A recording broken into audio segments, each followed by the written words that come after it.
Hello, what is going on everyone? Today I'm bringing you another Starhammer 40k video. This one is a replay that I recorded when I think this is the first game I played online, and it's a pretty good gameplay. So we're going to get this thing started. Now, the reason I'm doing this as a replay is because actually this isn't a live commentary, this is just me doing a normal commentary, because I don't actually want to talk about the game. The previous video I did was a live commentary. You can click in the top left corner of the screen, that'll take you to that video, you can go and watch that if you want. So, this gameplay I saved it because it was a pretty fun game. Where did I start off? I started off... Here I am, up here. So yeah, this gameplay is really good, and I wanted to make this commentary because I just want to talk about the game, the custom game itself. Now, I actually got in touch with the developer of the map, and I'm going to get him on to a video sometime, which should be pretty cool. Now, as far as... First of all, I want to talk about my first experience, which was with this map. Now, I was absolutely blown away. When I found this map, I thought it was just... I saw it on the arcade one time, I thought, oh, I'll play that sometime. I thought it was just going to be like a massive rip-off of Dawn of War, but like a bad, massive rip-off, and it was just going to be awful. It was going to be nothing like Dawn of War. But I gave it a go anyway. And I was blown away. This custom map is absolutely phenomenal. It is so good. Now, it is still like in beta, it's version 0.9 I believe when I played it. It might be updated by now, I haven't played it in a couple of days. But this custom map is absolutely phenomenal. You can play it solo 1v1, 2v2, 3v3 or 4v4 or online. Perfectly adaptable. Now, my first experience with this was, yeah, like I say, I was blown away. And I remember when I played this for the first time, and when I've just been playing this in general now, I've never had this much fun since I was playing Dawn of War, Soulstorm online, competitively all the time. And it's just bringing back so many memories, because it is just so much like Dawn of War. It is absolutely crazy. And you can see here I'm starting to get a bit of a force. I'm doing this map is very similar to one of them on Dawn of War. I don't think it's absolutely identical, but it is very similar. And what I always used to do on the map with this layout is I'd send all my units to about here. Sometimes I'd send them right up to the middle here, because there was a point you could capture here in the middle, and I think that's one thing that should be added onto this map, is right here in the middle there should be a capture point. If they can add things like relics into the map, which allow you to unlock special units eventually, that would be cool. And if they added one there, and then maybe one either side there and there, just to make that middle battle more competitive, because so far it isn't that important to capture the middle, because there isn't as many points. There's only like 4 there and there. So if they added more important objectives in the middle, I think that could make this map even more fun than it already is. But yeah, this map, that's what I do anyway. I send all my units forward here. And this way, I can easily get over this side to the map pretty easy just by cutting through there. I've got a good defence here with the outposts. I can build turrets, and I can also easily get back to my base and cut through down the middle here, straight up to the base. So this place here is a really good position to be in. Now, I wouldn't build up my whole army there. I'll just send about half each there, and I'd send the other half. Keep the other half at my base, or bring them down to one of the sides, just to give some support on the flank. Because as you can see here, look, you do start getting attacked. Right, as you see here, we do lose the side quite heavily for a bit on this game mode. So that's generally what I like to do on this map. Now, with this game mode, I found that this custom map, I should say, you need to build so many of these power generators early on. Now, capturing these points is easy. Yeah, you're gonna get your minerals very quickly, as long as you capture a substantial amount, which you should do. That's just Dawn of War, that's how it should be. However, the power generators, you need to get your end games, like for example here, look, you've got your upgrades for your army, you've got weapons and armor and stuff, and then later on you also got your end game units as well, GG Lord, and you're going to need a lot of Vespin gas. Now, as you can see, I've already got 6, and look how slowly I'm getting Vespin gas. Right, and you're going to need more than that than you are minerals in the long run. So these things are dead cheap. You can build so many of these right early on, dead early on. You can build so many of them. Now, as you can see, I mean, really what you should be doing is just constantly building. You should have at least one in build all the time. Now, I didn't do that because this was the first game I played. I didn't really know what I was doing. You know, I thought I was... I mean, look, if you see now, look, my minerals is double my Vespin. Really, you want it the other way around. You want your Vespin more than your mineral all the time. And yeah, that was one thing I didn't really know. But now I know that, you know, always have at least 1 or 2 power generators built all the time. You can never have enough of those things. One thing they haven't done is added upgrades to listening or outposts, should say, like control points and power generators to gain that resource quicker. Hopefully that's one thing they do add, so you know you can actually upgrade these outposts to make them more substantial as well. Because for now they are pretty easy to stomp over. They do require a lot of cannons to be placed around the outpoints. So yeah, here you can see this is one of the like the commander units, the Witchmaster. He's got some really cool abilities. And then there's also the Chaos Lord here, who, yeah, he actually gets charged, which is cool. This building here is the machine cult. This basically just builds all your, you know, your vehicles, obviously, as you can tell. Now, as far...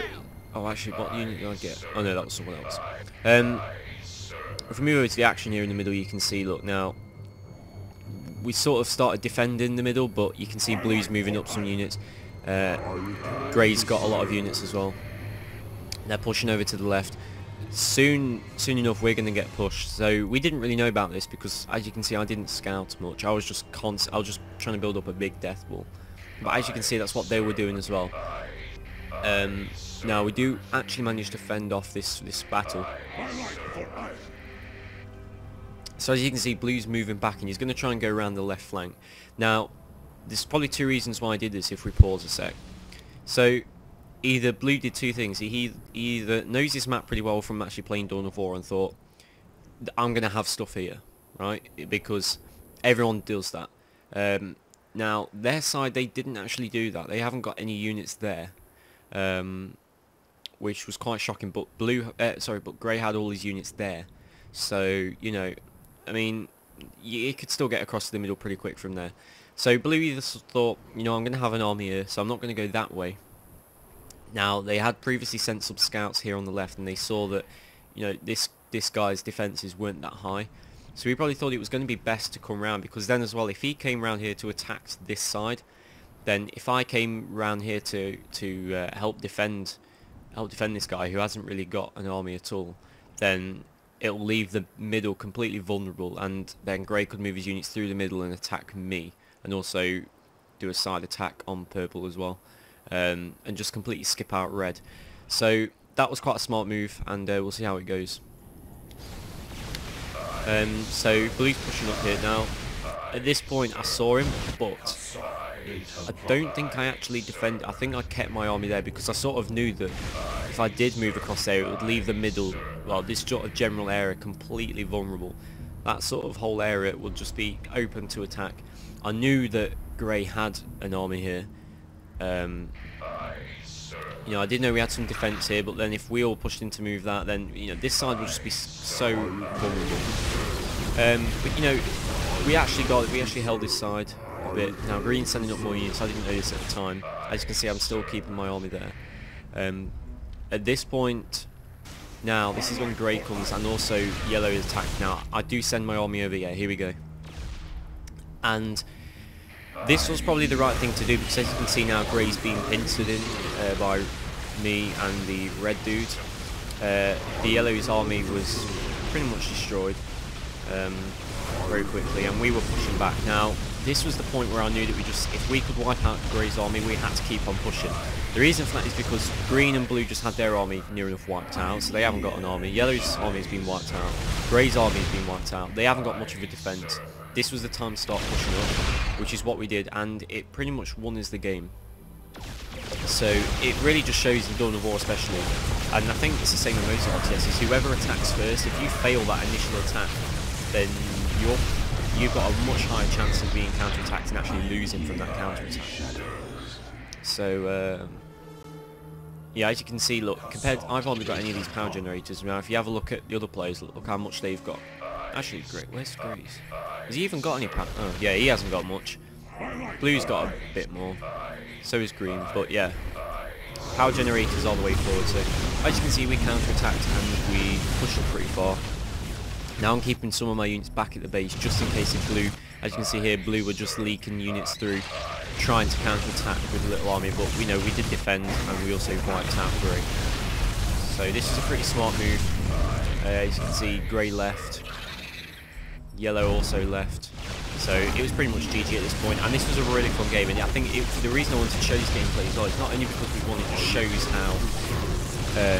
how easy it is to win. If they lose a counter attack, as you can see there, it did look like we were going to lose at one point. They were sending up units on the left and through the right. I didn't send my army over for ages to help defend, but in the long run that was the right thing to do, because purple managed to hold off this left counter attack. Yellow pretty much died. It was only grey's army left, and once we defeated that, it was open for us to push all the way up. So in the long run it looked like we were going to lose, but actually it was GG for us. And yeah, it was a really good game. It just shows how movement on the map and where your army is, how you can win the game.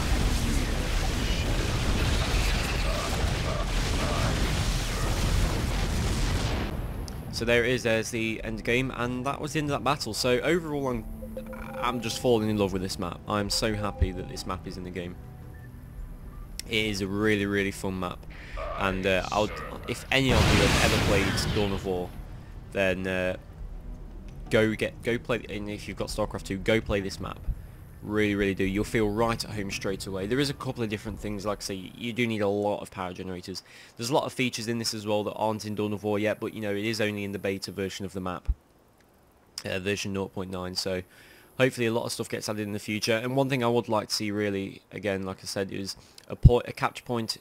Like if they added relics or something into the map to unlock more powerful units. Like for example, that GG Lord, which is the big thing you saw there. If they made it so that you had to have a relic to be captured to unlock that, and if they had a relic here in the centre, a relic there on the left and there on the right, I think it would make this battle more longer lasting. Because the only problem with this game mode is it can be over quite quickly, which for a 4v4 is kind of, I think it needs to last longer. So if they do make it so that GG Lord needs a relic, and then they add relics in and there and there, then that would be really, really cool. So let me know what you guys think of the map. Go play it, go download it, and have fun in it. Now what I'll probably be doing is, if you play on the European servers, then I might live stream playing this map sometimes, and if we do, we'll join in the game. If we can get enough people playing, we can actually do a 4v4 with just subscribers. That would be pretty cool. So yeah, I'm looking forward to that if we can get that done. So thank you very much for watching. If you did enjoy this video, please give it a thumbs up. That really does help. And yeah, I hope you'll have fun on this map. Expect more videos of this map in the future as well. I'm going to try playing it a lot and get good at it, and hopefully give you guys more in-depth strategies into this map as well. So thank you very much for watching, and I'll see you all in the next video.